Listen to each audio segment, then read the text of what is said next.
Hello there. Hi, everyone. Welcome to another live stream. And today we are looking at IELTS Writing Task 1. So for those of you who don't know me, my name is Lara Ryan. I've been an IELTS examiner and I've been teaching IELTS since 2010. So I have a lot of experience doing this. What I'm doing today is I'm doing an essay correction for one student. So late last week, I made a post with an academic task 1 question. And I asked you all to submit your answers. So what I'm going to do now is I'm going to choose one of those people, one of the people who submit their answers. I'm going to choose one of those people at random, and I'm going to do a full essay correction. So this would be much the same as what I do with the students on my course, where, I'm teaching them what to do, then they attempt it, and then I give them feedback and point out their mistakes. So when I'm doing an essay correction, the primary goal is to find the most significant problems. Obviously, I'll give the scores, but find the most significant problems and then explain which things to focus on and how to fix them. Now, the students today, I don't know their target scores, but for the students on my course, I would be, kind of giving advice to them based on what scores they need. So, trying to get them to do, trying to get them to achieve their band scores with as little work as possible. But besides that, what we're looking at today is essentially the same thing. Okay, so here's a little app. I've added the names of the people who submit writing. So if you submit an essay, you should see your name there. And we'll just choose one at random. And from there, then we will be able to correct their essay.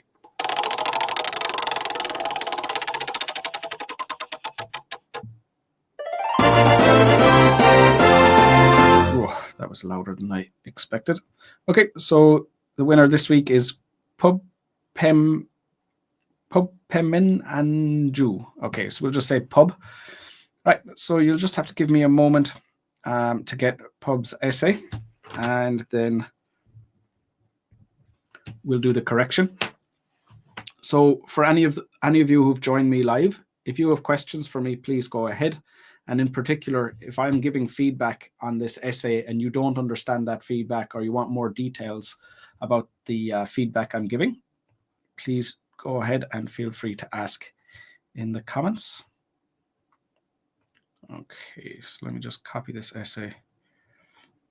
So I'm just copying the essay over at the moment, and my initial reaction is that it's 153 words, which is a little bit short, but this essay is a process question. And what you'll find is that process essays tend to be a little bit shorter than the other question types, especially like, let's say, for example, compared to the graph questions.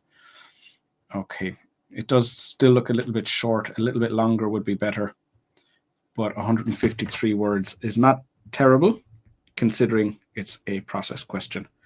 But you're not really giving yourself the same opportunity to develop your essay full enough to get higher scores for task response and, higher scores for vocab and grammar for the lexical resource and the grammatical range and accuracy scores. Okay, so just give me one moment there and I'll share this essay with you.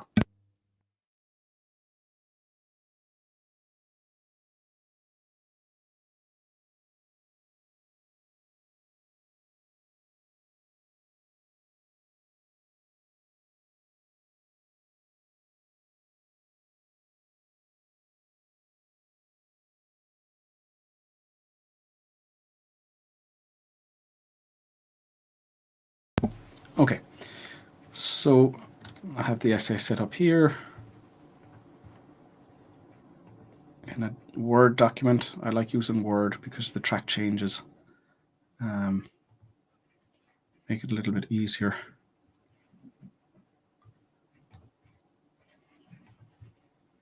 To make the corrections. Okay, so here we go. So this is the essay. This is the question that the students were answering. So we'll just start with the paraphrase and we'll look at the finer details later. Now, this question says, the diagram below shows the various steps that water undergoes as it passes through a water purification plant. Okay, so let's see what this student, let's see what Pub has said. The picture details how water is purified after undergoing different treatment in a plant. I would go with image would be a closer paraphrase of diagram. So we'll go with that, image, and details isn't quite right. We could say illustrates, outlines, details isn't quite right. So let's go with that. So the image outlines how water is purified after undergoing different treatments in a plant. Now, it's a particular type of plant. I would still use a water purification plant. It's quite a specific noun, and there's nothing wrong with describing it in. There's nothing wrong with taking some of the words from the question and using it in your diagram, in your paraphrase. You don't need to change everything, and there will always be a few words that you need to copy. So I wouldn't worry too much about trying to change everything. Now, the last word that I'm worried about here is different treatments. So I feel like, is the whole process one treatment, or is each individual component a treatment? And I'm not really happy with that synonym.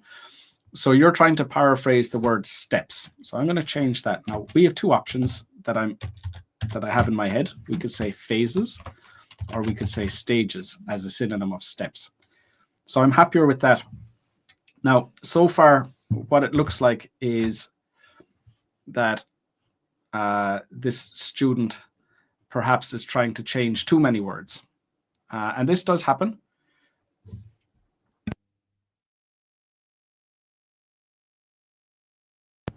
Quite often we see where students try to change every word in the in their paraphrase, and by changing too many words, it becomes unclear or it changes the meaning. I don't think that's necessarily the case here, but there are some inaccurate word choices. So in situations like this, it would often be better to copy the words that you need, change the ones that you can, but copy the words that you need to change. Hi there. Oh, Bob, welcome to the lesson. Lucky man. Yeah, fair comment. Okay, so next we need to move on to the overview. So this is where we want a general description of the diagram without any specific details. So, if they start using phrases like coagulants or sedimentation basin, that's too specific. So we want a more general description without those specific details. Okay, so overall, the procedure includes 5 major steps. So we're calling that, so the squares with the blue water inside. I can see that as 5 main steps. Yeah, that's fine. And in a question like this, where it doesn't have a specific number on the stages, so you'll see some questions where they're numbered, and you'll see some questions like this where they're not. And it's okay for you to make a decision as long as it makes sense. And I think 5 major steps does, with some additional catalysts.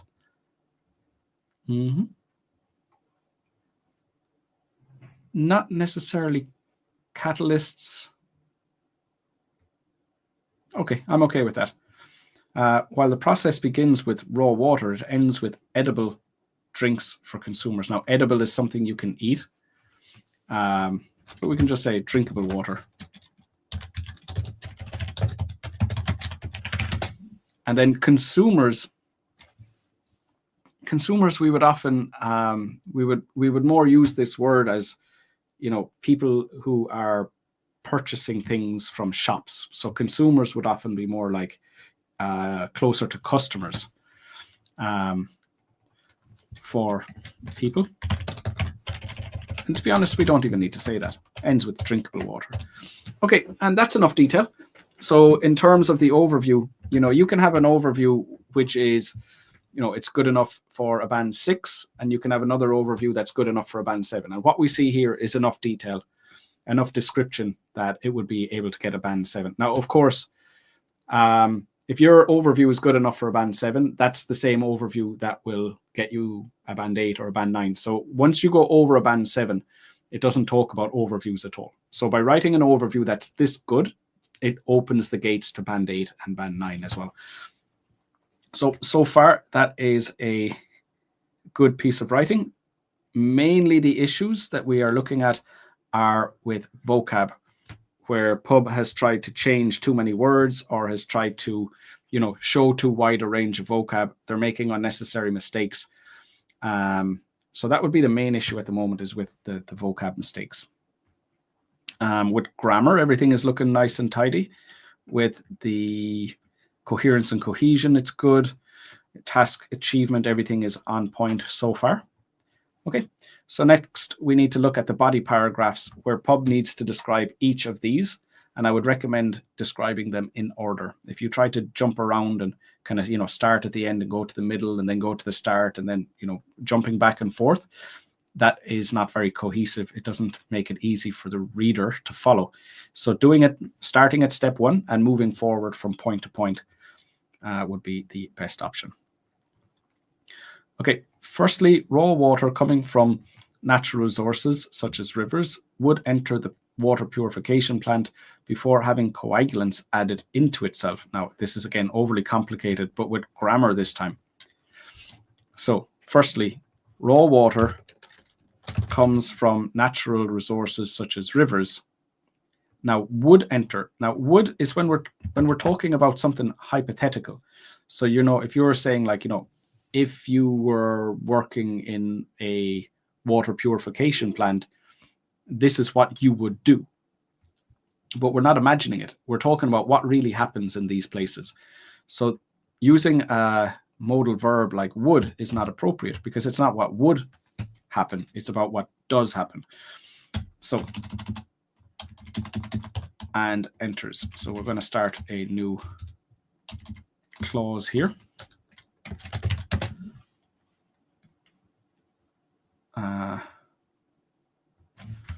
Okay, so I see what you're doing with coming. So you're trying to have this as a noun phrase. So raw water coming from natural resources enters the water purification plant. Okay, so that's fine.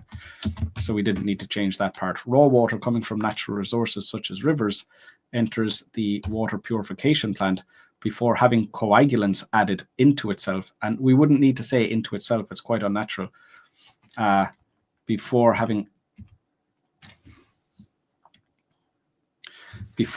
coagulants are added to it. So then what we have is a passive structure, before coagulants are added. So somebody adds the coagulants to it, or coagulants are added to it. Okay, so what we see is a pretty good description of the first 2 steps. And actually, Pub is doing quite well here to, kind of add enough detail where it's not too brief. So, a lot of students would just say water comes from the river and coagulants are added. But Pub has done a good job here of, kind of fleshing it out and trying to add more details so that the essay isn't too short. So far, this is good. Subsequently, this water will go through. Now, in the same way I said using the modal verb would as if we're imagining it happens is incorrect. And the same way saying will go, we're not talking about this thing happening in the future. We're talking about how these water purification plants work, no matter when it's done. So it's not really about when it happens. It's just that anytime we do it, this is how it happens. So it needs to be in present tense. And this is actually the case. This is actually the case with every process question. So no matter what the process question is about, we will always use present simple. We will always use present tense to discuss processes like this.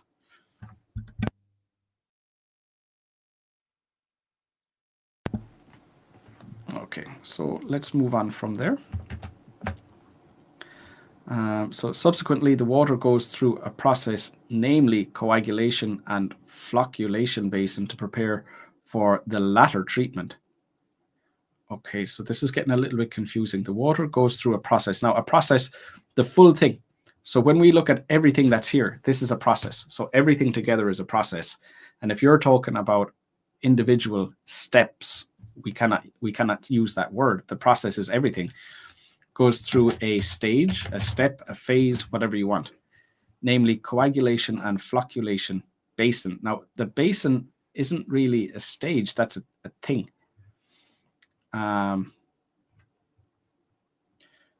So it goes through a stage. I think we're making this too complicated. I'm going to remove that. So it goes through a coagulation and flocculation basin to prepare for the latter treatment. Now, when you say the latter treatment, what are we talking about? Because the latter, you've just mentioned two things, coagulation and flocculation. And to prepare for the latter treatment, what is that, the flocculation? And now this is becoming confusing. So at this point, it's becoming a little bit unclear. I'm not sure what you mean by the latter treatment. So that part, you seem to be referring to something, but I don't know what that is. Okay, so then you say, which is the sedimentation basin that brings sediment to the bottom of the container. Okay, so what you mean is which to prepare for the next stage, to prepare for the next stage of the treatment.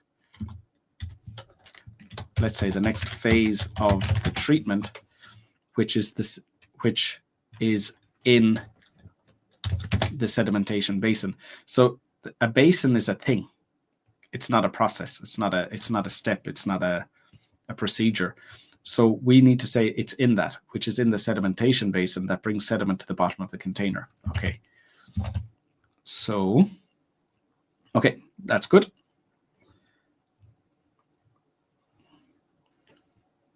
When this water passes, okay, so when the water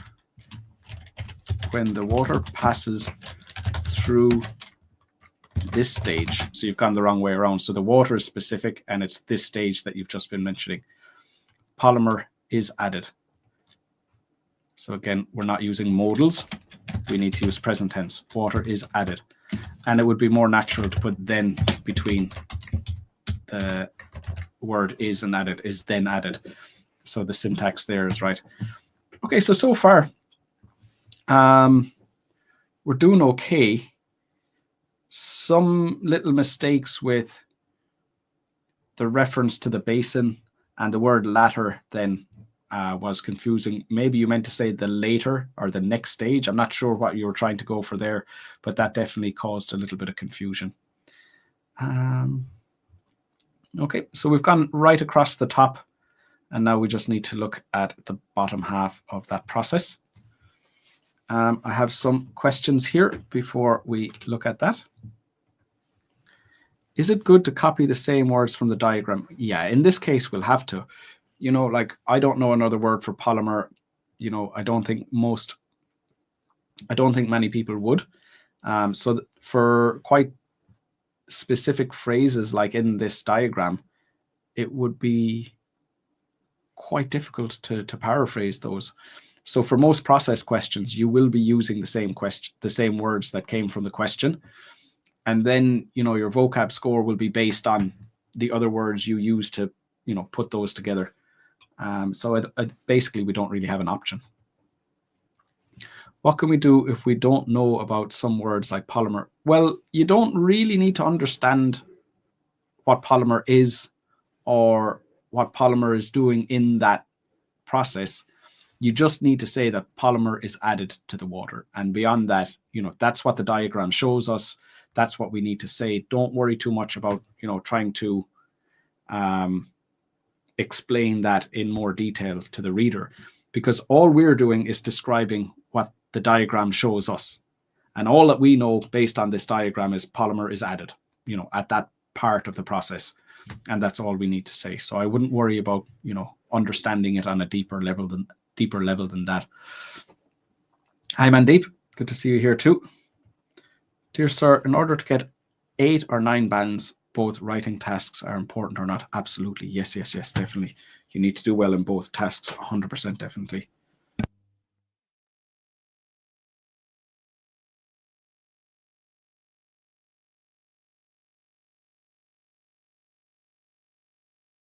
Okay, so let's have a look at the final paragraph of this essay here.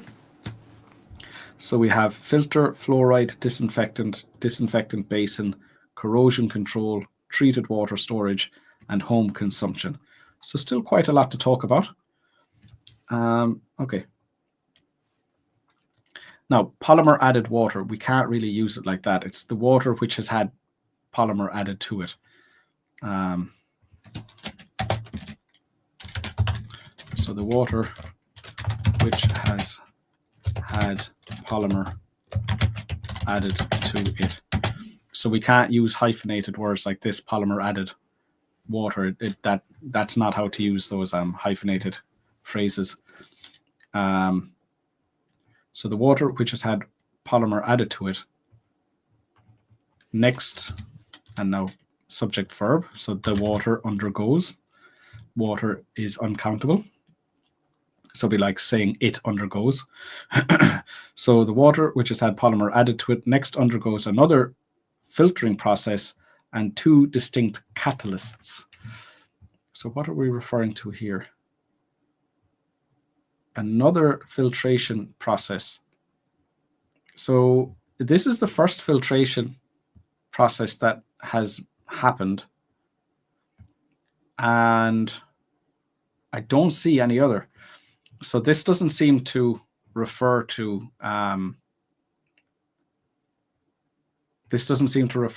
what's happening in the question. So another filtering process, it's the first one. So we cannot say another. Another implies that there was an earlier one and now this is a second one. So undergoes a filtering process, and we cannot say undergoes a catalyst. It has to be and is treated with two distinct catalysts, which are fluoride and disinfectant. Okay. I don't know if those are catalysts. I don't know enough about those chemicals, so maybe you're right that they're catalysts, so I'm not going to change that. I might be wrong saying that they're not.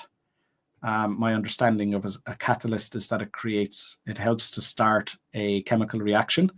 Is that what's happening with fluoride and disinfectant? I'm not confident enough to say you're wrong, but I wouldn't be using that word myself. So I'm going to assume that you know more about this than I do. Okay. So I just want to make it clear, like the order that these happen in, it's not very clear. It next undergoes a filtering process and is treated with two distinct catalysts. It's not clear that those are at the same time or one after the other.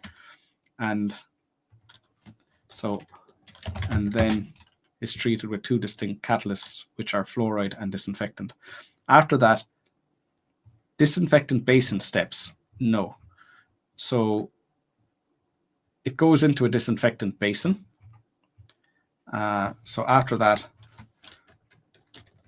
the water enters a disinfectant basin.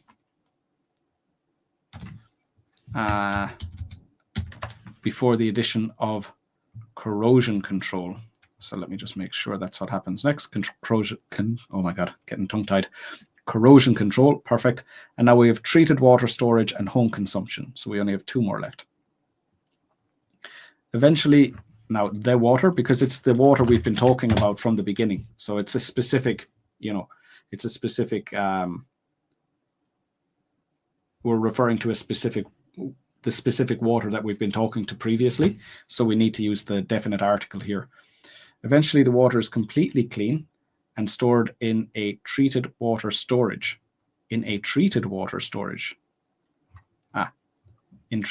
storage. So that in this situation, water storage isn't countable. So we don't have the article there.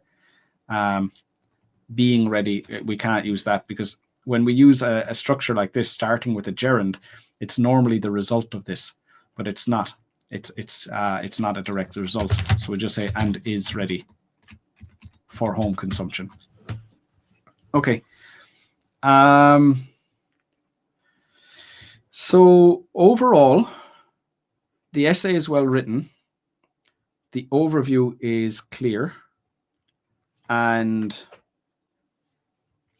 all of the steps have been included. My concern here is that there are times where it becomes a little bit unclear. So as I'm reading it, I'm kind of stopping, and it is related to the coherence and cohesion, the issues with coherence and cohesion. But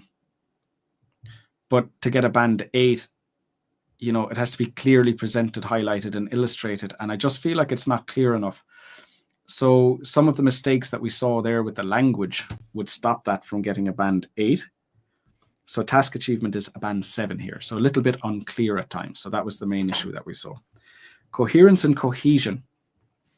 Now, a lot of times the coherence and cohesion is great, but it does fall apart on a few occasions. So things like into itself, that wasn't very clear. Latter definitely caused problems. You did kind of save it then later on where, you know, you kind of start describing it and in more detail, and I was able to understand what you were talking about, but that did throw me off a little bit as well. Then we had the word another. So those little mistakes, even though you're doing quite well in other areas, those little mistakes would bring you down to a 6 for coherence and cohesion. Now, the good news here is that it's not going to take a very long time to fix that. You know, you need to learn from those mistakes, make sure you're not repeating those mistakes again. And, you know, it's not an area that takes a very long time to improve. So I'm not massively concerned about that, but those are definitely things to address. And that coherence and cohesion score is a 6 now, but you can improve that without a great amount of work. So that's definitely something to work on, using those words, especially the word latter and another, using those correctly so that you're not causing confusion. And very often the case would be where you've seen those words, but you don't really know how to use them correctly. You thought they meant something else, so you didn't really know how to use them. So just learn from those mistakes. But also in future, when you're learning vocabulary and you're learning cohesive devices, you know, make sure that you learn these words in enough detail that you can use them correctly.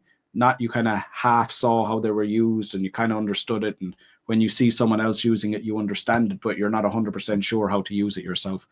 So just make sure that, you know, when you're learning those in future, when you're learning these types of words in future, that you don't make the same mistake again.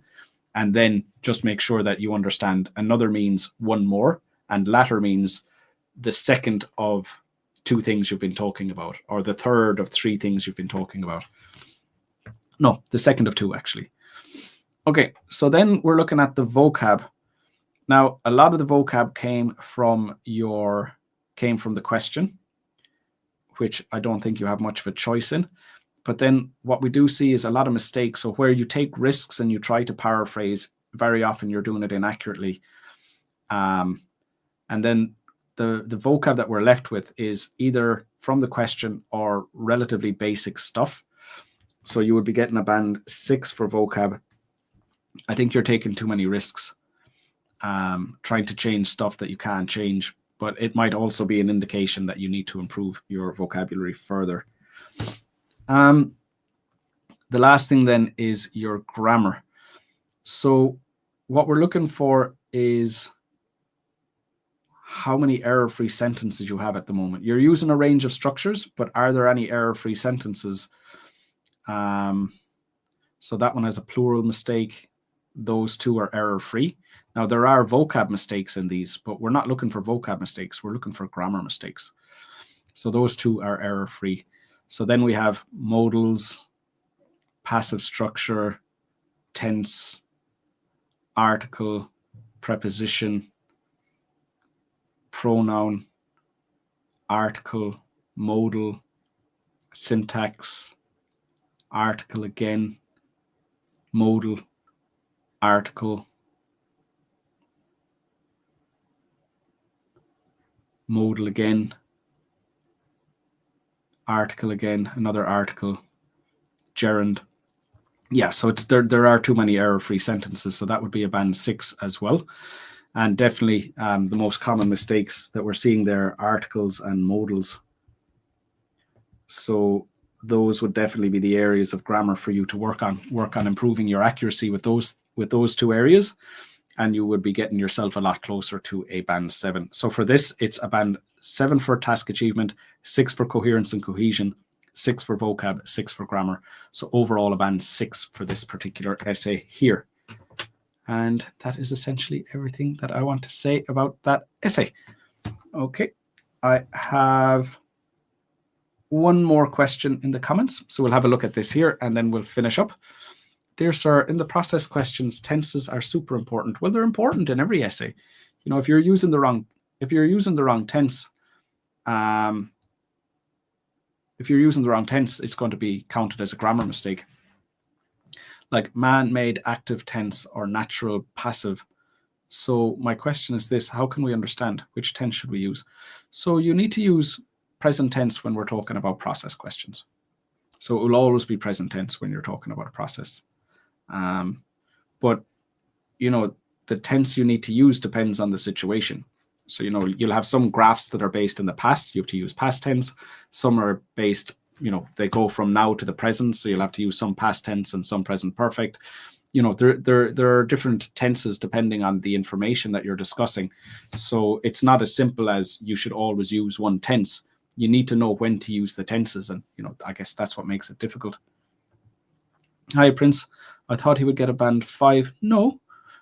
I mean, there were the few mistakes with coherence and cohesion were definitely problematic.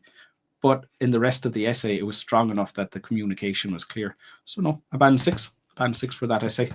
And, you know, you can make lots and lots of grammar mistakes and vocab mistakes and still get a good score, as long as in general it's clear and it's easy to understand.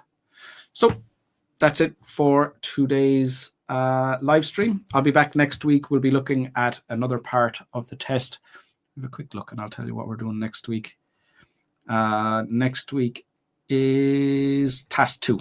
So I'll share task 2 essay and we'll work together to write it during the lesson. So yeah, that's it. If anybody's looking to join my courses or if you want essay corrections, that's my email address.